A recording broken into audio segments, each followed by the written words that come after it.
one job. Jake, you have one job to make sure the volume is where it's supposed to be.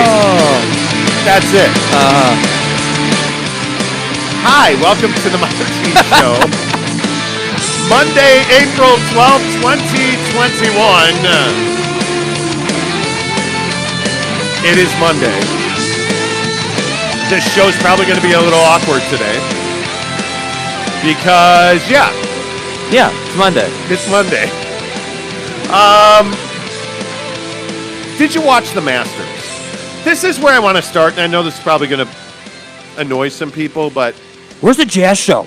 Where's the Devin Booker show? Are we talking jazz or not? Well, it doesn't matter. You guys don't watch the games. What's the spread? That was Saturday night. Anyway, the point is, Jake. Yeah. Did you watch the Masters? And I know that it is significant that Hideki Matsuyama won the Masters, and it is not lost on these broadcasters that the struggle of the Asian community in this country has been so significant in recent months. And to see Matsuyama win the Masters and to see him celebrating, you can't tell me that there wasn't some real strong messaging in that. And that's not lost on us. But I think what's interesting is the big names weren't there. And as we were flipping back and forth between the Masters and NASCAR, it struck me that, damn, bro, there's not a lot on TV right now. No. You know, like that was my thing for a Sunday afternoon. I just felt like we were missing the compelling in the world of sports. Yeah, there wasn't a lot happening, and I think that it's just that time of year that we're in, you know, where you have the Masters, but other than that, it's like, yeah, we can watch a really, really long NASCAR race, you know, or we can watch Chicago PD. Like, there's not a lot else on, and then you get, you know, and we'll get to this later in the show, but then you get Sunday Night Baseball. So it's like on Sundays, you're waiting for the evening to get here for when the good stuff comes on. And the good stuff would have been the Masters if, you know, Tiger and Phillies were still a thing, but they're not. So it's unfortunate. So is it truly simple? Is it as simple as Tiger Woods? Because I don't think it is. I think it was nice to see Jordan Spieth competing back at the top of the leaderboard. I think for American golf, that's incredibly important. But I think that there are a lot of guys. I mean, Xander Schauffele is not he's not a compelling personality to me. And he fell apart on the last 4 holes. You look at the names that were at the top of this leaderboard, and there wasn't a lot of familiarity. You know, Matsuyama's not a superstar. Right. You know, he's a very good golfer, obviously, but he's not a superstar. I think that we as Americans have gotten to this point in sports where we need the spectacular. We need the superstar. Yeah. And I think that golf is struggling with that. I think NASCAR is struggling with that.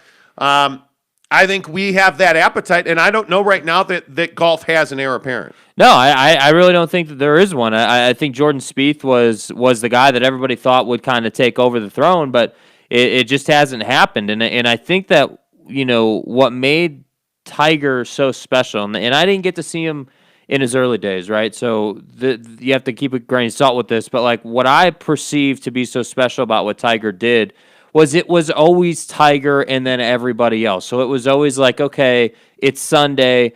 Either how far back is Tiger or does he have a lead or what's the situation? That's what everybody wanted to know, you know? And so without that, it's just like, all right, cool. Is it close? Is it, you know, like, is there anything compelling here? And most times there's not. I mean, the Masters itself, Augusta National, the course, like the whole thing is gorgeous. But without that lion in the field almost, it's really hard, I feel like, for observers to really connect with the game. And so until, you know, if you remember, it was Rory McIlroy was supposed to be this sensation. Yes, absolutely. You know? And then it was Jordan Spieth. And then we've heard some rumblings about Brooks Koepka being the guy, except that he doesn't even like to play golf. And then you know, we're sitting waiting on other guys, you know. And so then I hear about Bryson DeChambeau driving at 350 yards, and he's this great thing. And then he's nowhere on Sunday. So it just is, it's unfortunate. And that's why I say it's really hard because if the core four sports are not on, if it's not like if it's not a big NHL game, if it's not a big this or that game. But is there for you, and I guess this is my question, is there for you a big NHL game? Because the way I look at the NHL and the way that I look at NASCAR, or look, I'm a NASCAR fan. There's no question about that. I watch on a weekly basis. No, I'm not going to be a NASCAR fantasy. Like I'm not doing that. Yeah. But I watch every week. I'm an F1 fan. I watch every week. Well, they race once every 6 years. Seriously. But I'm an F1 fan. I watch every Chelsea Football Club match. The Masters is lacking. Mm-hmm. I think the Masters and golf on the whole is lacking. Right.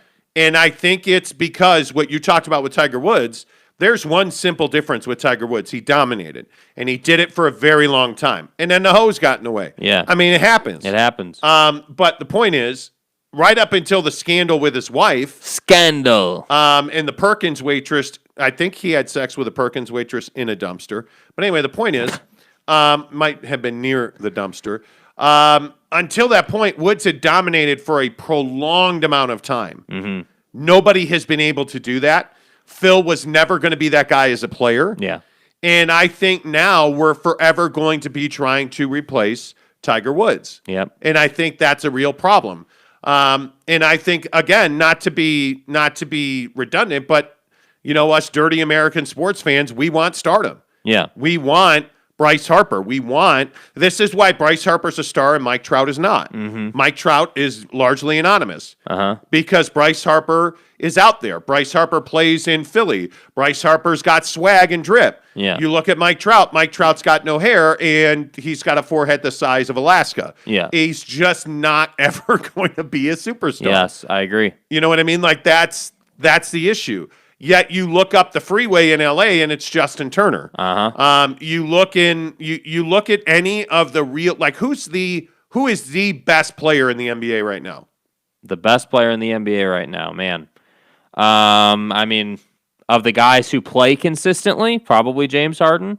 But LeBron. LeBron. All those guys are household names. Yeah. And that's why the NBA is huge. We're looking at Bridges. We're looking at highlights of Bridges posterizing somebody last night. That's why the NBA can get away with it on off nights when the superstars By the way, aren't that playing. was he murdered Clint Capella. Yeah, I mean you're dead. It's over. But my point is, you don't know who the best player in golf is. Yeah, I can say to 9 out of 10 people, "Hey, who's the number one ranked player in the world?" And they're going to be like, "I don't even know who the number one ranked player in the world is. I know who the guys are who can compete consistently." But that's my point. Yeah. It's an epidemic. Yeah. And only sports nerds like me would know who the number one player in the world is. And I think it's a problem for golf. And I don't know how you fix that because the Masters is the biggest golf tournament in the world. It is the only tournament a lot of people want to win. Yeah. And I'll be curious to see what the viewership was like. Yeah. Because there was nothing else on TV yesterday. Mm-hmm. By the way, it should also be said that NASCAR shouldn't have even been on yesterday.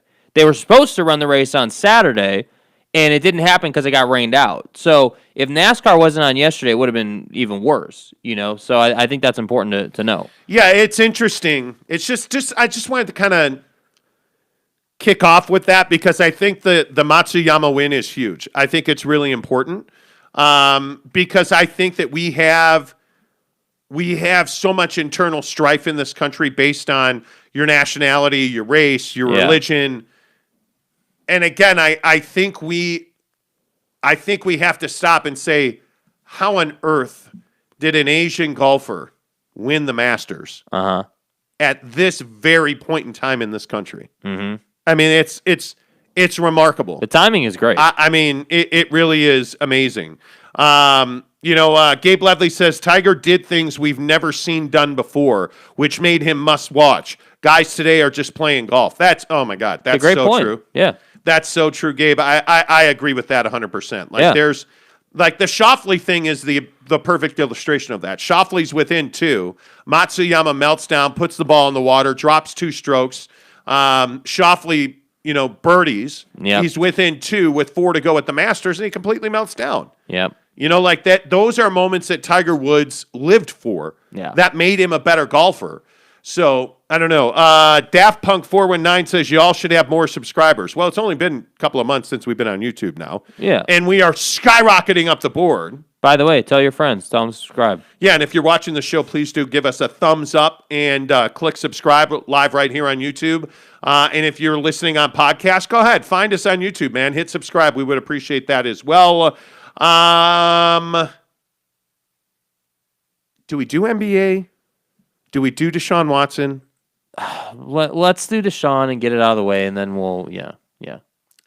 Deshaun Watson's in real trouble here now. Yeah. Like, this is... So he goes to court, and this woman is essentially said, you have to out yourself. Deshaun Watson's lawyer, Rusty Harden, wins the motion. Yeah.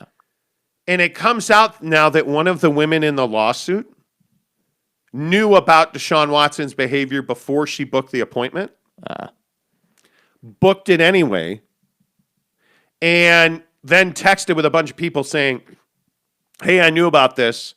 I booked Deshaun Watson anyway. I hope he doesn't hurt anybody else. Like, this is not... I don't know where this case goes. Yeah. But the Houston Police Department has officially opened an investigation into criminality. Yeah. And all these women are suing him. If I'm Deshaun Watson, I just settle this as quickly as I can. Yeah.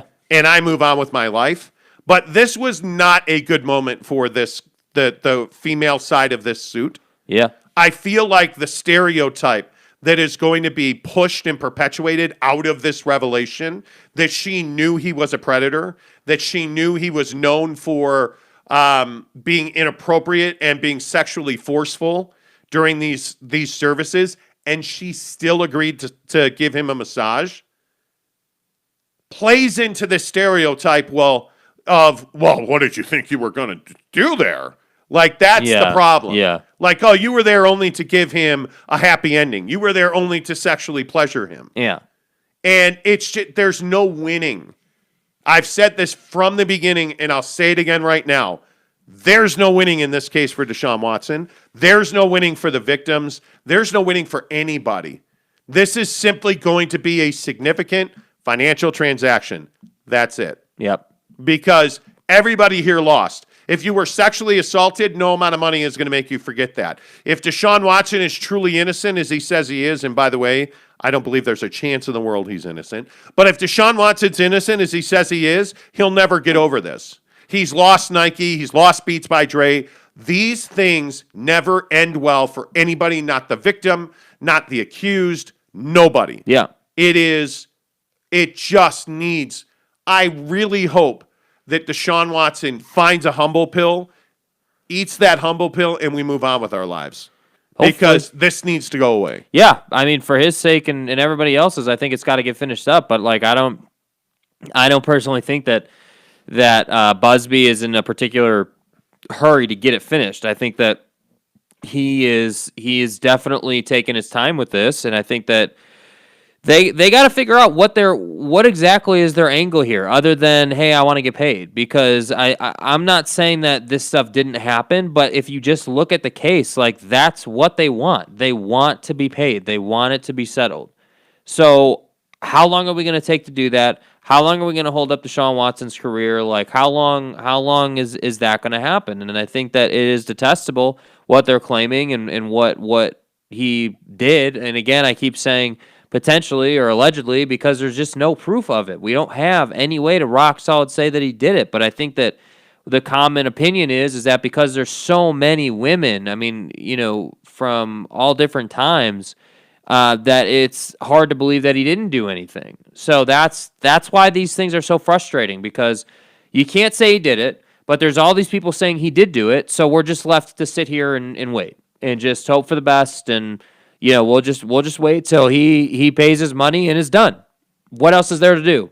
That's the frustrating part. And I think for the NFL, it's an image problem too. What I think is interesting is that you're a huge Deshaun Watson guy. Are you just done with Deshaun Watson now? Are you because this was your? I'm not gonna. I mean, he's no Baker Mayfield, right? I mean, Baker's on the wall. I mean, that's a different level, stuff. But you were a big Deshaun fan. Are you just over it now?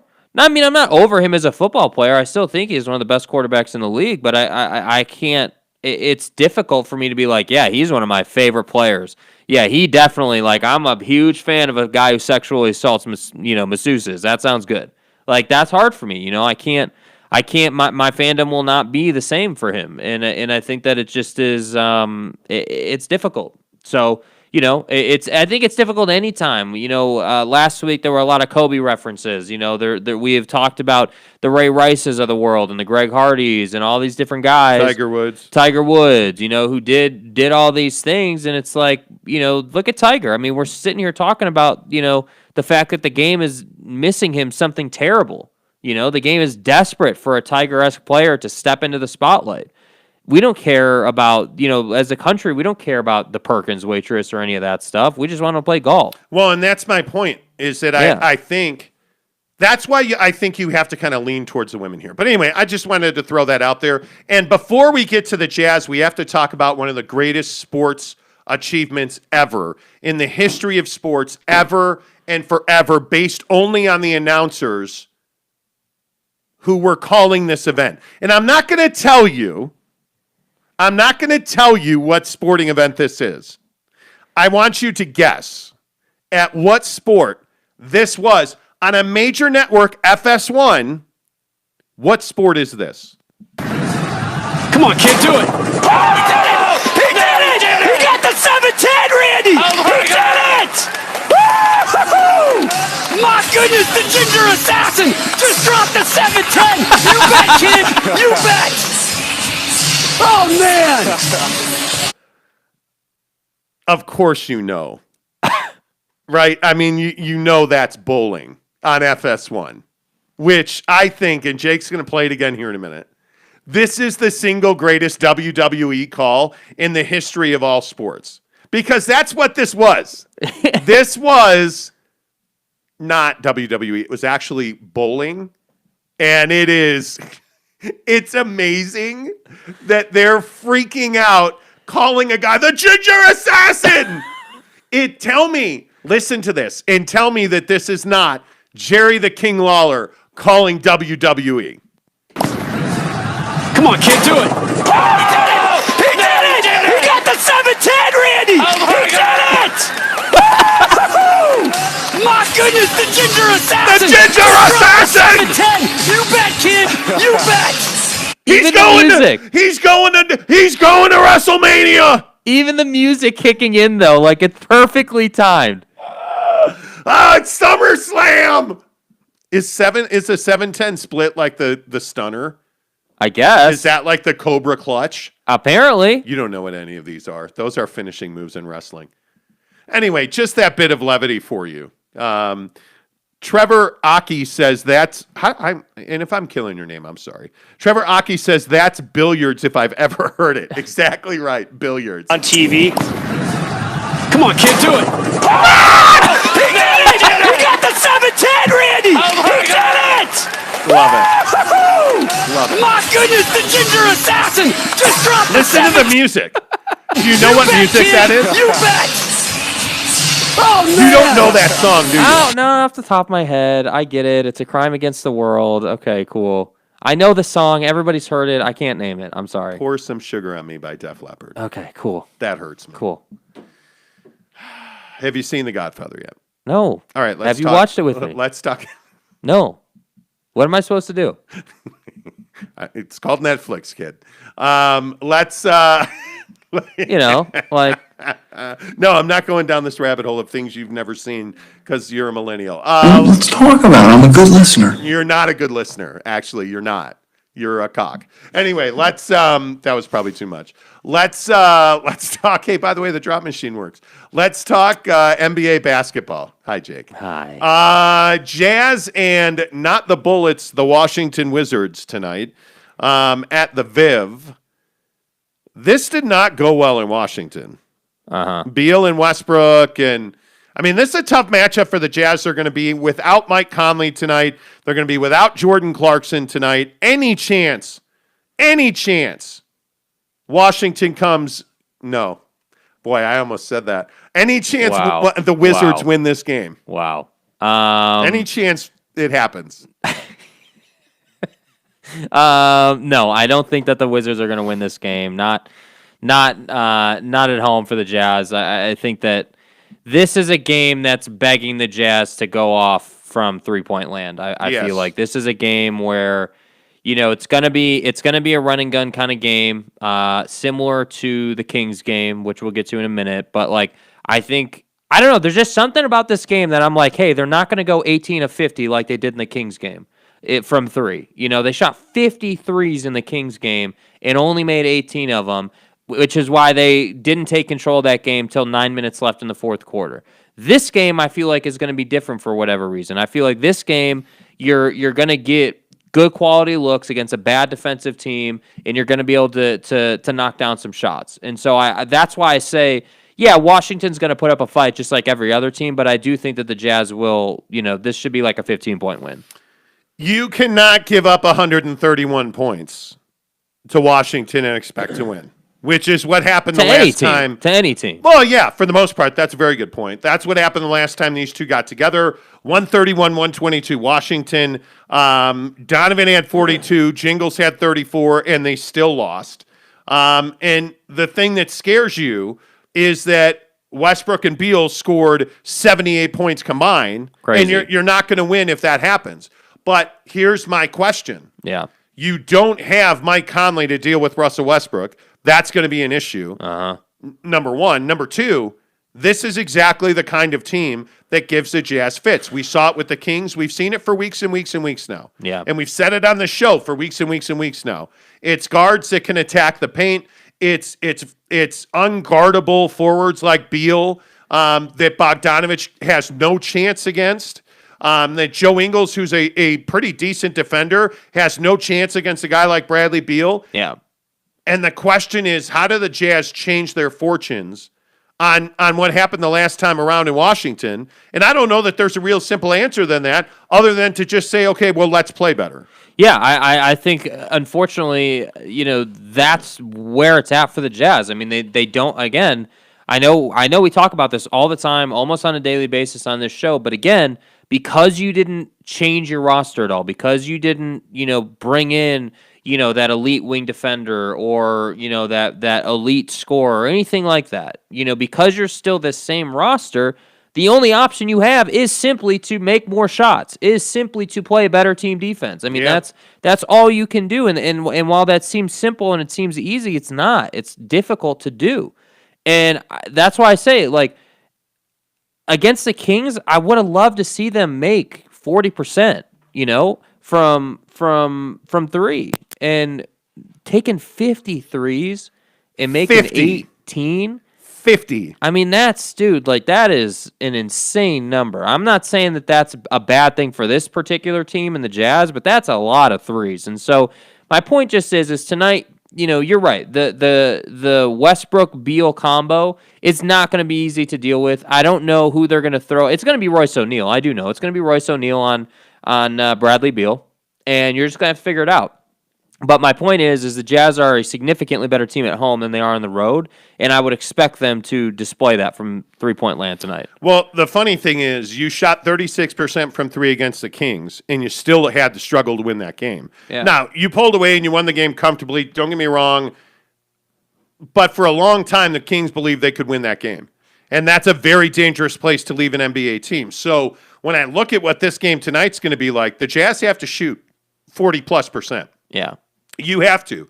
Russell Westbrook loves coming to Salt Lake City and demoralizing the Jazz. He loves it. He's had several altercations with Jazz fans. He's had a run-in with Ben Wilson in the locker room, where Ben Wilson claims he was racially assaulted by Russell Westbrook. Bro, what are you talking about, man? Yeah, that's Russell Westbrook talking to Ben Wilson. Russell Westbrook always has issues when it comes to Salt Lake City, which, by the way, is why I'm so upset with you that you didn't want to go to the game tonight. But it's fine. I mean, it's fine. I'll call somebody else. Okay. And I'll mail bond with somebody else, and I'll probably get me arrested or something. But Bro, what are you talking about, man? I don't know. I'm tripping. The point is, this is going to be a game that you have to watch. I mean, when you think about Russell Westbrook's history with the Jazz, it's not good. Yeah. And last time around, he loves taking his frustration out on the Jazz. I don't see that they have a matchup for him. And if they do, I don't see that they have a matchup for Beal. Yeah, no, I think it's Royce O'Neal has to be on Beal, and I think it's up to Donovan Mitchell to stop Russell Westbrook. I don't know, what else are you going to do? I mean, that this is the Mike Conley issue. I mean, I would be shocked if Oni did not start tonight, as he has been when there's been injuries. He's been the fill-in guy, and without Clarkson, the flamethrower, as the broadcast likes to refer to him as, without that, you're losing probably 15 or 20 in this game, Yeah. So you got to figure out how exactly you're going to slow them down, because that's what this game's going to be about. And by the way, maybe I'm the only one that's lost on. Royce O'Neal has not played well in a month. Okay. I mean, he's shooting 4.8%, I think it is, and I can look it up. I want to say it's like 4.8% from three. Yeah, he has not scored in double digits back to March 27th. Jeez. I mean, Royce O'Neal is struggling. And there's not a lot of people talking about it, but you're starting to see that some of these guys that were critical factors for this Jazz team, have kind of gone dormant from three. Yeah. And, I only look at, and I hate to do it, I probably don't, but I only look at, I look at Bojan Bogdanovic. Yep. Bojan. Yeah. The drops don't. Bojan. They're broken today. Anyway, Listen. The point is, listen, Linda. I look at Bogdanovic and I say to myself, this is a problem, man. Like, you look at the Kings game. Royce O'Neal, 0 of 2 from 3, 5 points. Bogdanovic, 0 of 4 from 3, 8 points. What's wrong with you? They're not shooting well. I look at George Niang, 4 of 5 from 3, 12 points. Nice game. All of his points came from threes. And that's his role on the team. That's not bad for Royce O'Neal. I look at the Jingle Nader. Okay. I just made that up on the fly. 5 of 10 from 3, 20 points. They're very reliant on their role players. And I look at, again, it's Donovan and everybody else. I mean, Donovan Mitchell, 42 points against the Kings. The fourth quarter, I don't know that anybody else shot a ball. Yeah, towards the end, towards the stretch run to the end of the game, it was Donovan, and that was pretty much it. I mean, he went on a mission. 3 of 12 from 3. Yeah. I said 3 of 12. And that's why I'm saying, like, this whole conversation that inevitably we get to every single time we talk Jazz about their ability to be consistent as a squad and their ability to truly get back to shooting, 38, 39, 40% from three as a team is that is what is going to determine how far they go. And right now they're not getting it done. And so my question just simply is, and this is no easy answer, but how are they going to get back to that? Because to do that, you're going to need Bojan or Bogdanovic or whatever you want to call the guy to shoot better. It's Bojan. My bad. Sorry. Bogdanovic, please. Sorry. My bad. Anyway. Jake is SLC Supercars on Twitter. Please do not come at me, bro. Yeah. I don't know what the Jazz do here to get these guys going again, but they're going to have to figure it out. I really worry about this game tonight. And if Westbrook and Beal are healthy and they play, I think the Jazz are going to have their hands full because, again, and I know that I'm a jerk and I'm biased and we don't watch games and all the What's wrong with you? Yeah, all the other rigmarole we hear about. Yep. There's one simple truth. Athletic guards and wings that attack the basket usually mean the Jazz are going to be in for a fight. Yeah. And it's going to take a superhuman performance from Donovan to win these games. And I look at where the Wizards have been lately. They got blown out by the Suns the other night, and it really was a pretty easy win for the Suns. But the Suns are a completely different defensive team. And I also look at the fact that Beal in that game did not play. So it'll be interesting to see. This is an important game. That's it is. Every game's an important game. It is. And I think that, again, these are the kind of games when remember last week when the Suns loss happened, and we talked about the fact that the Jazz really needed to bounce back. So they bounce back, they win the next game. You've now beaten the Kings. Now you need to beat Washington. And the reason, again, that this game matters is not because it's Washington. It's because the Suns are breathing down your neck, and they're not giving you really much, wiggle room, So you have enough pad right now where you're not stressing, but it's not so much pad where you can afford to lose 5 in a row and still be good, And that's why I say these games are important. You got to win these ones. I think they will. I think it's just going to be really close. By the way, Yeah. Did anybody see what the Brooklyn Nets did the other night, losing to the Lakers? Uh-huh. That was unbelievable. Uh-huh. Now, of course, you know that Kyrie Irving got ejected in this game, and now he's going to miss tonight's game with family reasons. I'm getting burned out on Kyrie, dude. You're paid to play basketball. Why are you not playing? Kyrie Irving is a problem for them. Yeah. And I continue to say this. He was a problem in Cleveland. He was a malcontent, didn't want to be second. Okay, let's go to Boston. Malcontent, unhappy, leaves Boston, goes to Brooklyn. Now what is it? Yeah. Family issues, COVID, strip clubs, parties. Yep. I'm getting ejected because I won't shut up when the official tells me to. Yep. We lose because I got ejected. I don't know how you fix Kyrie Irving. Because right now, tonight, the Brooklyn Nets should have home court advantage in the Eastern Conference, and they don't. Yep. And it's because Kyrie Irving. Mm-hmm. So I don't know how you fix that. And James Harden, I just don't believe for a second he's hurt. I think this was a planned period of rest. Yep. Kevin Durant came back limping around the other night. That's a little troublesome. That's a little worrisome. Still gave you 20. All these guys playing together is well and good. Yeah.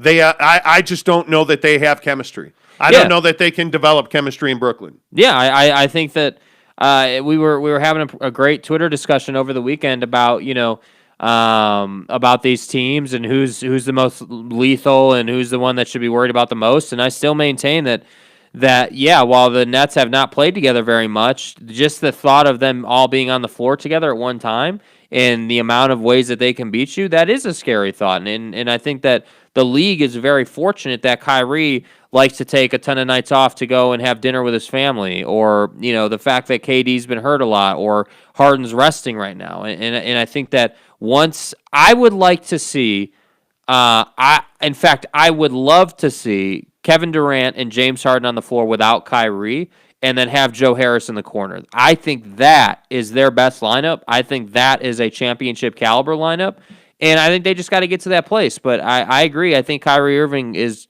just more the same. Whether it's Boston, Cleveland, any of these places, it's more the same. I don't have a whole lot of. I don't know. I respect Kyrie Irving as a player. I mean, the guy's an absolute baller. I just don't have a whole lot of for Kyrie Irving. I don't like Kevin Durant because he's a racist, in my opinion, now that we know how he talks behind the scenes, which I know you're completely against, but hey, deal with it. It is what it is. Yes, you do.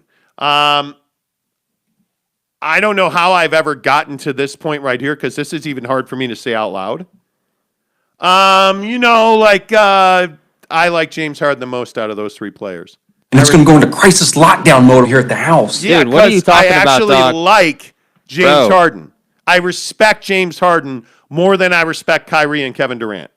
And I can't believe I'm saying that out loud, because I am not a James Harden fan. The James Harden that he left behind, the fat-ass flopper in Houston.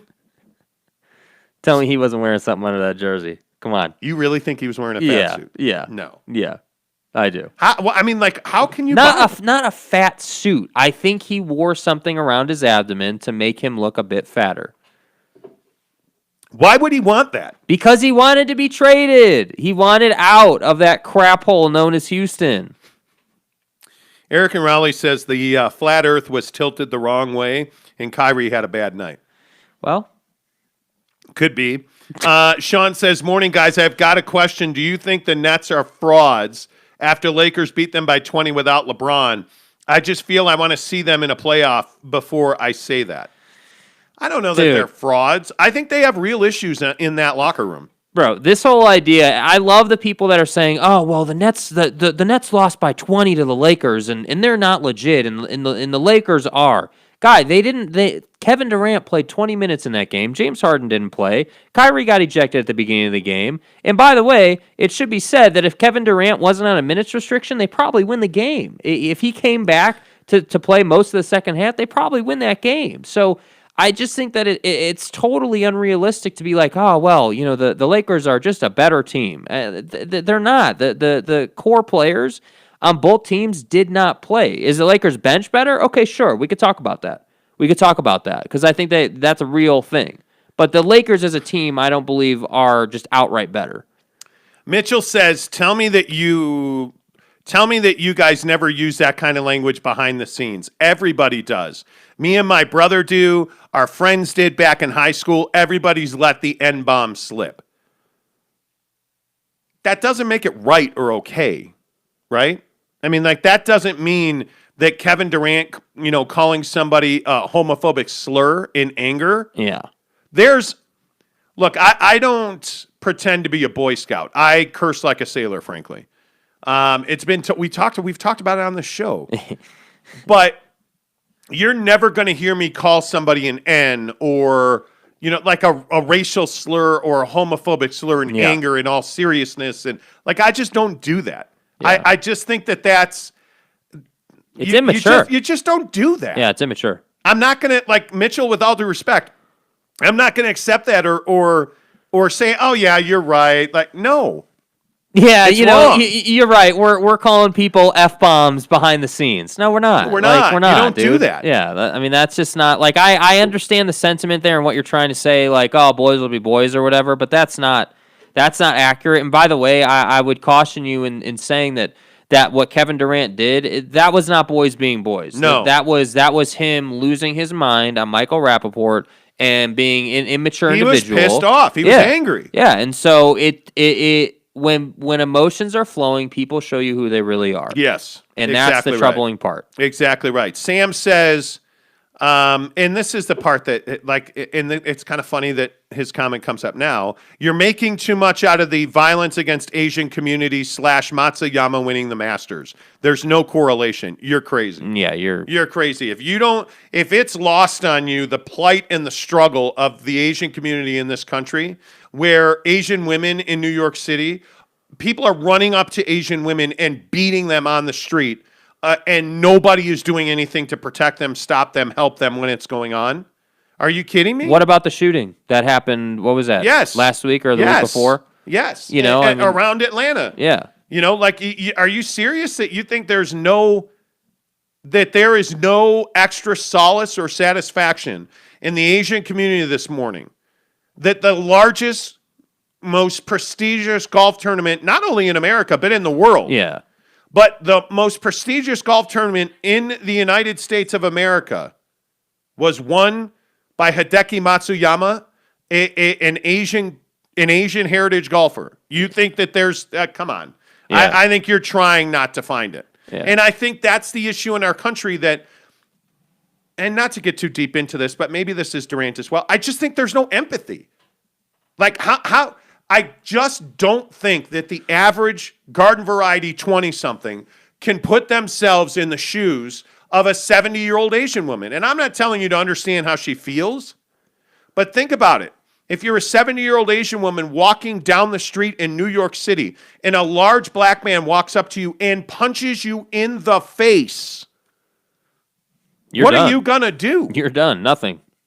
You're going to do, you know what you're going to do? You're going to fall down onto the concrete and hope that somebody steps in and saves your life when he starts kicking you. Like, can you not understand? Yeah, anyway. The point is, I think the Nets are a horribly flawed basketball team. Yeah. Not when they're on the court, they're lovely. Yeah. They are not the LA Clippers. But I look at the chemistry in the locker room, and it's concerning. It's a thing. Yeah. Yeah. It's a thing. Barry says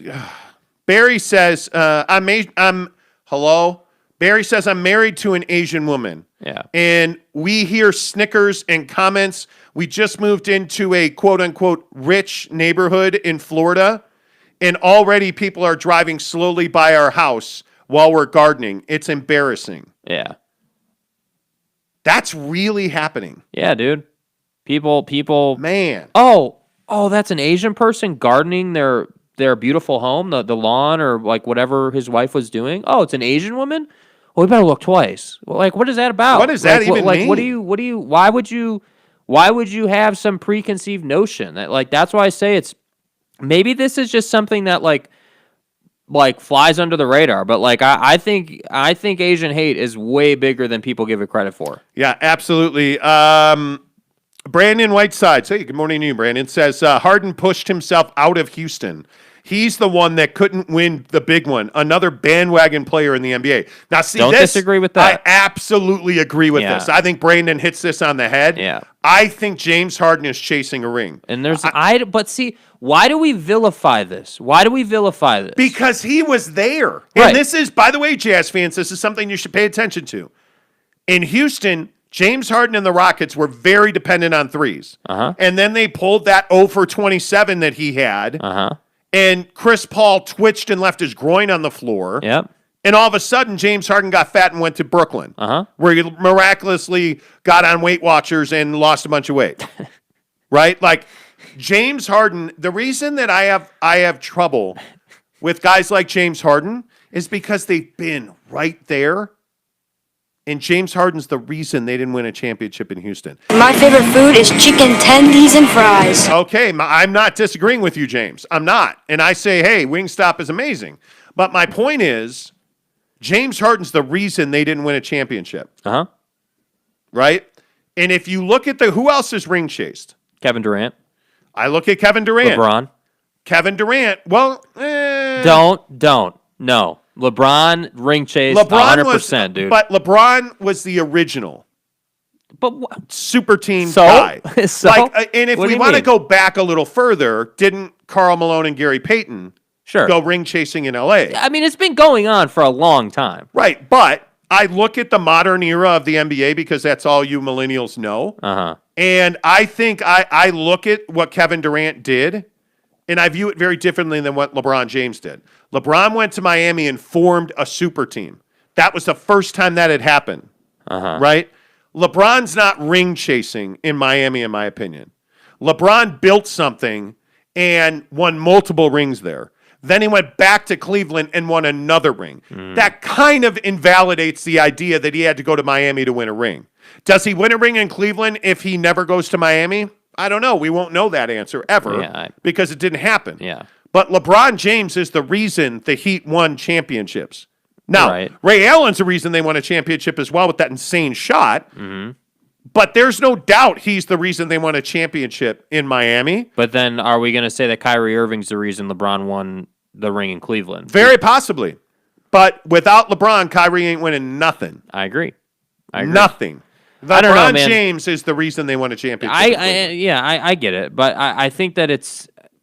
my whole point here is everybody wants to crucify Kevin Durant for going to Golden State, and nobody wants to say that LeBron did the same thing. And you can say, oh, well, he went to Miami and he built that. But he was the original guy. But why does that keep him from, like there aren't one team guys anymore. That's not, I don't care about one team guys. No, what but I'm saying is he started the super team trend. Yeah. Right? And that precludes him from criticism for going to a super team to win? No, if you hate super teams, absolutely not. What does that have to do with it? I just think Kevin Durant was one guy who went and joined a team that was already a world's champion, that was already an NBA champion. LeBron James went to a franchise that was floundering. Now, granted, they had won championships with Shaq and Wade, right? But LeBron went to Miami and brought Chris Bosh and kept Dwayne Wade there, and they built a super team. That had never been done before. So then, if we're going to say that, and I'm just giving you this perspective because I think it's only fair, if we're going to say that LeBron went to Miami to a floundering organization who hadn't won in a little while, right? How are we going to criticize James Harden for going to the Nets, also an organization that had been floundering and not been very good, who had recently picked up good players? Yeah. I think it's very much the same situation. I just think we don't like the optics of how Harden left Houston. I don't have a problem with Harden leaving Houston, by the way. For the record, James Harden, that was never going to work out. Houston was in a situation with what happened in China and That was ugly. that whole mess. They were falling apart already. Yeah. And Chris Paul was gone, and Westbrook came in, and it was time to go. I don't have any problem with that. James Harden has actually gone to Brooklyn and remade himself. Make sure you give us a subscribe and a thumbs up. If you're watching the show right now on YouTube, please give us a thumbs up on this video. Brandon Whiteside says we need to vilify everyone jumping teams to get a championship instead of grinding and building it on their own. Anthony Davis was a nobody on the Pelicans. Oh, please. Stop. Anthony Davis was Anthony superstar. Anthony Davis is the only player to ever play for Team USA before playing an NBA game. So don't sit here and say that he was a nobody on the Pelicans when he was damn near the best big as a 19-year-old. Like the guy is a revolutionary player. Okay, wait, hang on.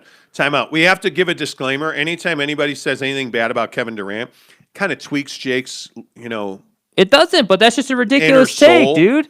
And so he tends to get a little salty. No, it's a ridiculous take to say that Anthony Davis was a nobody. No crispy here. Dude, it's a ridiculous take. He turned up a little bit. So Dude. Whatever. I'll apologize. People can get offended. You can apologize. All I'm telling you is you should be more offended about that take than what I'm saying right now. That's crazy. Let's see. I don't know. Leandry Unreal. Okay, I like your icon, by the way. Says, never been done before. What about the Garnett and Ray Allen went to Boston to join Paul Pierce? That's... But no, yeah. Okay. Is that, hey, let's all play together and win a championship? What's the difference between that and going to a super team? It is the same setup. Hey, let's get everybody together and let's go ring chase. I mean, it's the same setup. Now, the thing is, the difference is when they did it, the super team, terminology wasn't a thing. It was the big three was the terminology at that era in the league. And so it wasn't, those guys don't get criticized. Paul Pierce is too busy having a birthday party with strippers now for anybody to give a damn that he built a super team, So it just isn't, yes, I get the logic. Yes, I actually even agree with it. But I think that they're not going to get criticized for that. Well, and I would also remind you that was a trade. Mm-hmm. That was not like free agency. Yeah. LeBron James had one of the worst television things ever, and he admits it was a huge mistake. The Decision. On ESPN. He admits that was a mistake. Yeah. But Kevin Garnett was, I want to say he was trade. It was a huge trade. Wasn't Theo Ratliff in that trade? There was a huge trade. I understand they went to Boston, whatever. LeBron James, Chris Bosh, and Dwayne Wade got together and made a decision. Mm-hmm. See, the decision. The decision. To play together and try to win championships, which they did. They should have won more, frankly. I don't think they won as much as anybody would have thought. But I could be wrong about that. Oh, and Rondo, prime Rondo. Well, yeah, Rondo's interesting. Mm-hmm. Yeah, Rondo was a pretty good player. They had a super team, there's no doubt. Rondo was a pretty good Celtics player. Yeah, Yeah. I mean. The only difference, and I don't think you're wrong, by the way, because obviously you put a group of guys like that together, except the teams put them together. The players put LeBron and Miami together. And then the fact that Kobe still beat them is just insanity. Unreal, dude. But I also look at, by the way, I also look at the fact that now the game's completely changed in that players decide where they're going to play. Yeah. James Harden wanted to go to Brooklyn. You look at Blake Griffin. You look at everybody that's gone to Brooklyn. If you look at Anthony Davis, wanted to go to the Lakers. Mm-hmm. You think about these things and how things go. The players decide where the players are going to play. Devin Booker when he's going to be a Laker in a couple of years. Yeah, I mean, your boy, Yeah. Kevin Durant, wanted to go to Brooklyn with Kyrie, and they supposedly made that decision a year before it happened. Yeah. So those decisions are already, that this is a players' league now. Mm-hmm. Who's the best team in the NBA? I mean, the Jazz are the first 40-win team. I think you still have to say the Jazz. Yeah.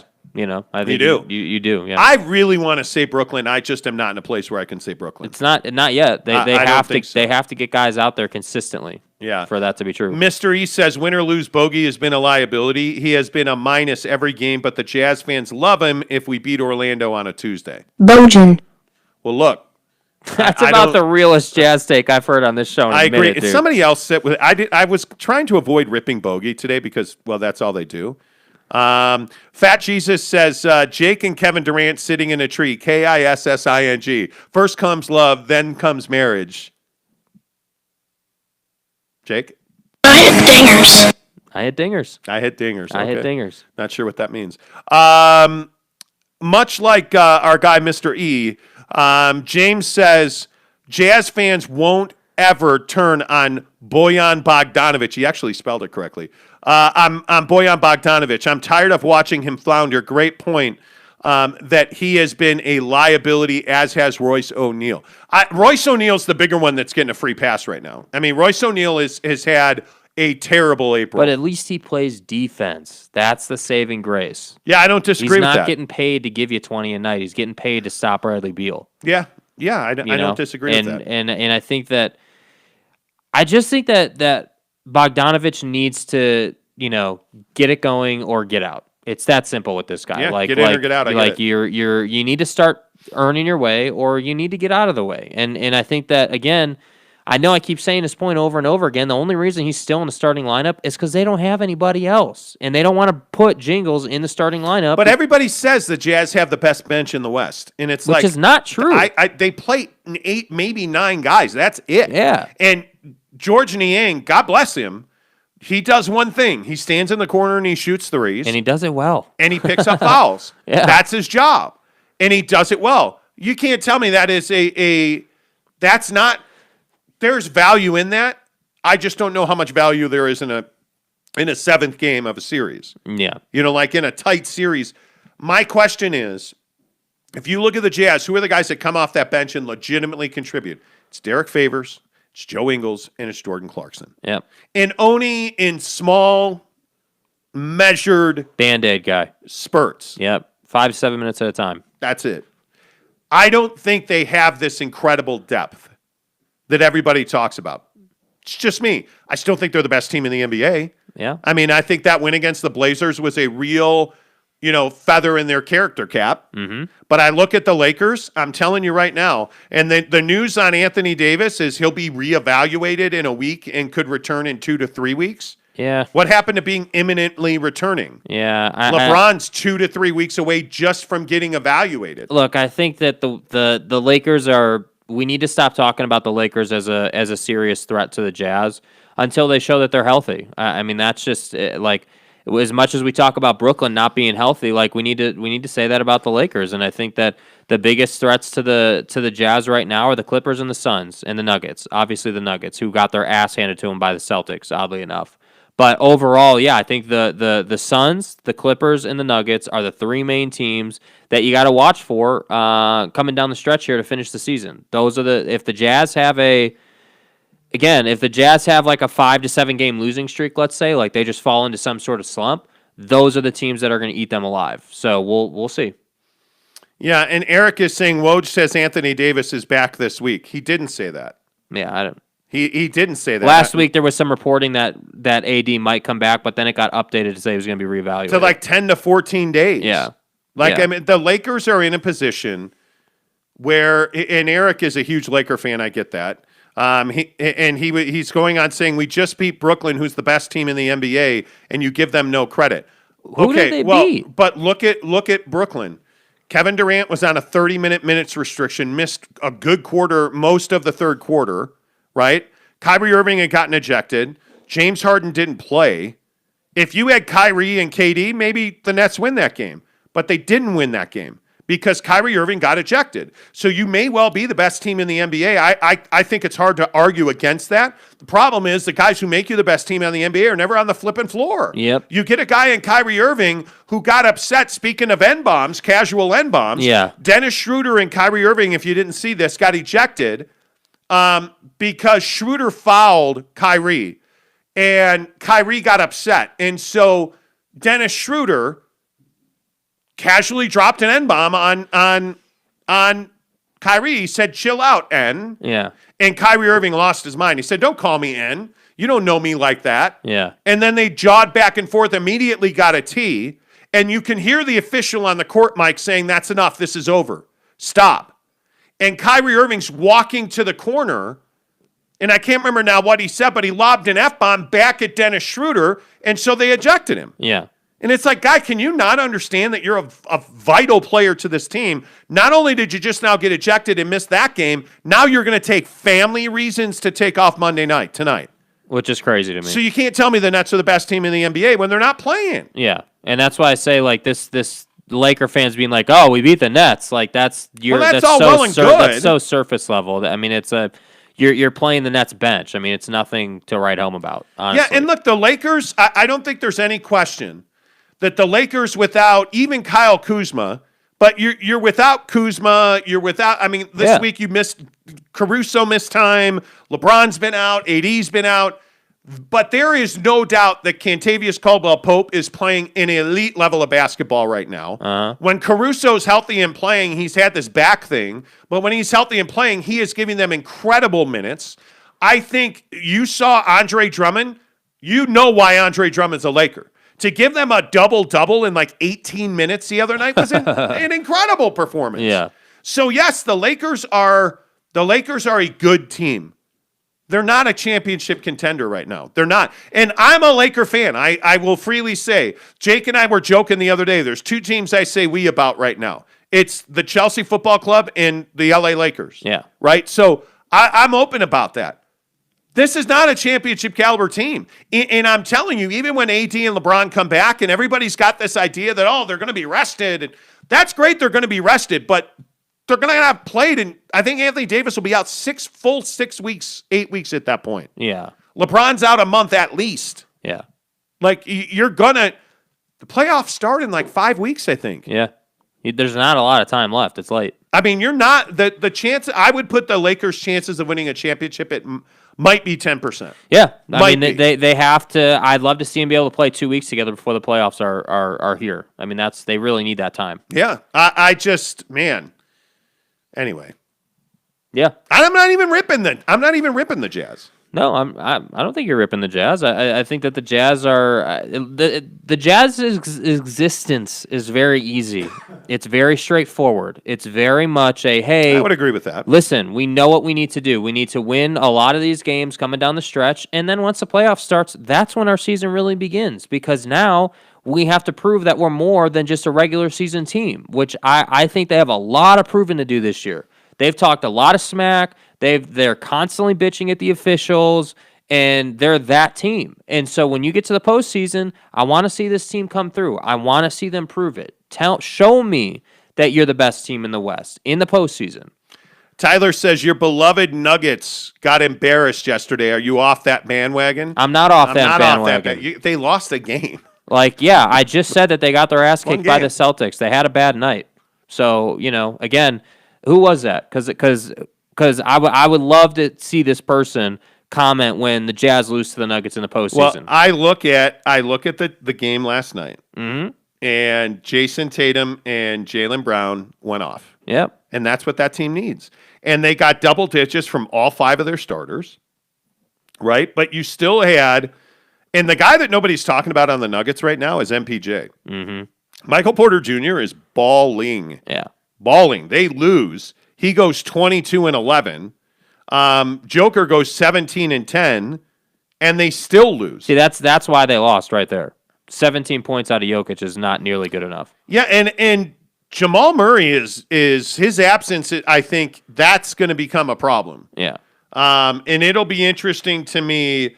I haven't seen an update lately on when he'll return, but they've got to figure out a way to get him back and this team firing again, because they're still playing well. I think that Jazz fans desperately want the Nuggets to not be good, and you need to get past that. The Nuggets are a good team, and they are.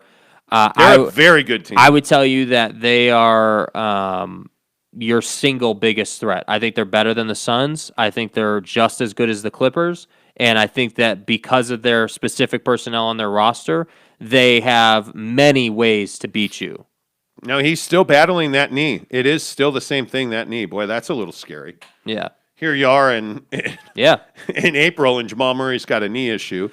Sean says it's going to take time for them to get back to competition level. Yeah, I think you mean LeBron and AD. Yeah. Correct.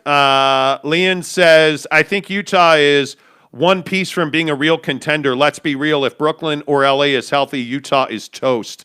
They need a tall, athletic defender that's all they need. Yeah, they need Bogdanovich to be a defender. Oh, That's I don't a know. great point. I don't know. I mean, you could have gone and signed Aaron Gordon. Just saying, It's an interesting 6'8", point. 6'8", guy can defend. Instead, Denver went and traded for him. Yeah. That's an interesting point. I mean, they need an athletic wing that can defend. They need it. And I don't mean to keep going back to this. Why did you not make a move at the deadline? Why We're did gonna you keep not talking make about a it. move at the deadline? We're going to keep talking about it because every single night there are moments in every game where you're like, damn, they really need this. Yeah. Real quick, because a couple things before we get out of here. Yeah. What is your favorite non-major sport? I think there's no doubt of the four majors. We're talking about this because of the Masters over the weekend. Yeah. But of the non-major sports, so what would your choices be? Bowling. I kid. F1, NASCAR. Mine for certain is Premier League soccer. I mean, I'm a huge Chelsea fan. Yeah. I mean, I struggle to be entertained by the garden variety Premier League game, but a big Premier League match is definitely up there. You get like Chelsea and Liverpool or Chelsea and United or whatever, like a big game. Like, yeah, that's definitely going to be entertaining. But I think my favorites, it's either F1 or NASCAR. I mean, NASCAR for me is very much what track they're at, like what the setup is. It just can be so long. Yeah, like yesterday, I could give 2 cares about the first 300 laps at Martinsville. Like, get me to the last 200 when it really starts to matter, when guys are really pushing their cars, and then we're entertained. The cool thing in F1, and I still maintain this is why it's better than NASCAR, the cool thing in F1 is the dynamic of the races and the fact that the tracks are all different. You're not just on a mile and a half sitting here waiting for your life to go by. There's a ton of different things in it. So for me, it's probably F1, but again, I can get down with a good NASCAR race. It just depends on the week. Oh, I don't think there's any doubt F1's better than NASCAR. Yeah. I like F1 a lot. Are you still a Lewis guy? Yeah, I mean, I just have a lot of... I don't hate on Lewis the way a lot of people do in terms of like, oh, well, he just drives at Mercedes. That's what makes him great. I'm more tend to believe that he's one of the most dominant athletes, not only that F1's seen, but the sporting world has seen. I think that people don't have an appreciation for what driving a car is like, NASCAR included. I think driving a NASCAR for a living is a very difficult thing to do. So, in F1, it's crazy. I don't know who my favorite F1 driver is. I mean, I really would like Lance Stroll to do well. Mm-hmm. I just don't know that they have the technology. They have the money. They just aren't. Yeah. I love the fact that Daniel Ricciardo's at McLaren. Yeah. But I think he's always going to be that second best driver who will occasionally win a race. Yeah. And that probably leaves me with Sainz and Ferrari. Yeah. So I don't know. All right, before we leave, can we talk about your dating life? Sure. If you want to. I don't really want to, but we can if you want. You don't want to? Yeah, I mean, it. Why do you not want to? That tripped me out, dude. Our dog came down here, and I didn't see him come down here, and he's like jumping on my foot. That stressed me out. Okay. Don't try to avoid the topic. I'm not trying to avoid it, Give us man. a subscribe and a thumbs up. If you're watching this video, please give us a thumbs up, a like. It really helps the channel grow. So please, we are so close to 350. It's been a meteoric rise on this channel. We've only been here, 6-8 weeks now, since we left Periscope. So please give us a like and a subscribe. That really helps us. So why do you not want to talk about your dating life? Because there's not a lot to report. I mean, yeah, we had fun. It was cool. It was a good time. But it's still very young in its process. So you have a sadomasochistic attraction to teachers. No, I don't. Well, okay. Your last serious relationship was a teacher, right? Mm-hmm. Yes. And this girl that you are semi-focused on, right, is a teacher. Uh-huh. Did you say she grew up Catholic, right? Yes, and she's a teacher. Run.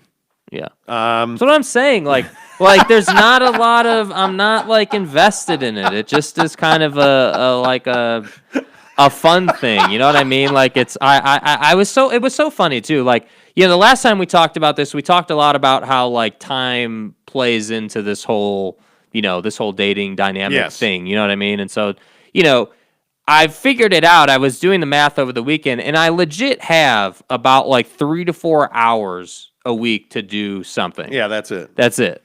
So, like, for me, it's like, okay, yeah, like, let's have fun and okay, great. So if she's a great girl, number one, and I'm not talking about hot or whatever. Right. If she's a human being that's worthy of your time, can you carve out more time Yes, for her? I can. Yes, I can. And what would be the sacrifice? I don't know that. So I can't sacrifice 9 to 5 time, like day job time. That's out of the question. It would probably just be. It wouldn't be sacrificing. It would be creating. So like, I'd have to get out of bed earlier. I'd have to get things done earlier, so then I could create more. So I guess sacrificing. So you're sleep. essentially right now. You're 5 a.m. to 6:30 p.m. Essentially, yeah, You are 5 a.m. to 6:30 p.m. booked Monday through Friday. yeah. So your weekend time. Weekend time, depending on we're in our process with the side hustles, we're kind of in a not a holding pattern, but we're waiting for We're some waiting for a product to arrive. to get here. So Yes. like we're kind of in a holding pattern, but we're just kind of waiting. So like this past weekend, I had more time, but on the regular, the weekends are spent, building Amazon. Yeah. So it's kind of so yes, like if Is she worthy of creating more time for? that's hard to say. I mean, I guess if I'm Not yet? not saying yes, then it's no. But like, yeah, probably not yet. I think it's more of a convenience thing almost at this time. I think it's just like I'm not. It's like I always say, I won't be invested in it until I'm like, yeah, I have to be invested in this. Yeah. And that's It's a big the challenge. first step for you, though. Yeah. Like you actually adulted during the pandemic. What do I'm you very mean? proud of you. Well, how do you mean? Like you went out with another human being and Yeah. Yeah. you lived. You went on a date. Yeah. Yeah. Like, that was pretty amazing. Okay, can we? What, it's already 8. Okay, Can we what? I want to talk about toaster ovens, but we can talk about it tomorrow. It's fine, unless you want to talk about it today. No, go ahead. So I can't remember. There's this Ninja toaster oven that's like $220. Target has it, God damn. and $220. so it's a toaster oven. It's an air fryer, but this thing that Ninja's doing is why I kind of want to go get this one. They basically the way they build their unit. It allows you to fold it up vertically against your backsplash so you can regain the counter space instead of just having the toaster oven sitting there taking up the counter space. Is that how you build your unit? Yeah. Yeah, for sure. Sorry, I'm a child. But it's supposed to be really nice, so apparently Target has them. I think what's interesting to me is that toaster ovens are a must. Air fryer toaster ovens. Air fryer toaster oven. Air fryer toaster Yes. ovens are a must. Yeah. Wings and pizza in air fryer toaster ovens, which I should never eat again. Mm-hmm. Wings are amazing. You cannot make wings in a regular conventional oven ever again. Right. If you get an air fryer toaster oven, I think I have a Black & Decker or a Cuisinart that I got at Costco. Cuisinart. It's amazing. Yeah. The Cuisinart air fryer that I have, forget it. Mm-hmm. I mean, it is the best unit I've ever had. Yeah. You can unwrap a pizza, put it in there. 10 minutes later, it's done perfectly. Yeah. You put wings in there. We had wings the other night. So good. We made 24 wings in about 20 minutes, and little salt, little pepper, little olive oil. Put them in there. 24 minutes later, you have perfect wings. And the difference between over. baking and air frying is the air frying makes them crispy on the outside, so they're nice that way. Yeah. And you lose a lot of the grease and the oil, and I'm telling you, it's perfect. So Where's did you that? buy this thing? No, not yet. It's at Target. I'm gonna go. Okay. They open at 8 a.m., so I might go pick it up this morning so I can make toast. Really? Yeah. Okay. Yeah. All right. That's fine. I guess we'll save Vegas for tomorrow. Whew. Yeah. We're going to Vegas this weekend. Yeah. We are both now fully vaccinated. Yeah. Vegas is gonna be fun. So maybe we'll talk about what we're willing to do in Vegas. Yeah. We're not there for a long time. No, we're there for 2 nights. Yeah. And Mastro's Ocean Club is one of those nights. Friday night, baby. All right, play the music. That's going to be that's going to be a blast. Mm-hmm. I'm really looking forward to that. All right, Yeah. make sure you give us a thumbs up and a like on YouTube. Really appreciate you guys being here. Big shout out to Leanne Real. I'm just going to call you Leanne for the real. The real. There you go. The real says, subbed and liked. You guys are funny and know your S. Fun to watch. Thank you. Thank you. Appreciate that. Appreciate Give us that. a thumbs up. Give us a like. Hey, if you're listening on podcast, Really appreciate everybody on Spotify. Amazing. The volume that we're getting out of Spotify right now. Really appreciate that as well. Just, you want to find us anywhere? Google search The Monty Show, M-O-N-T-Y. The Monty Show. You can find me on Instagram and Twitter. Jake is SLC Supercars on Instagram and Twitter. Until tomorrow, say share and a half, baby. Share and a half, baby.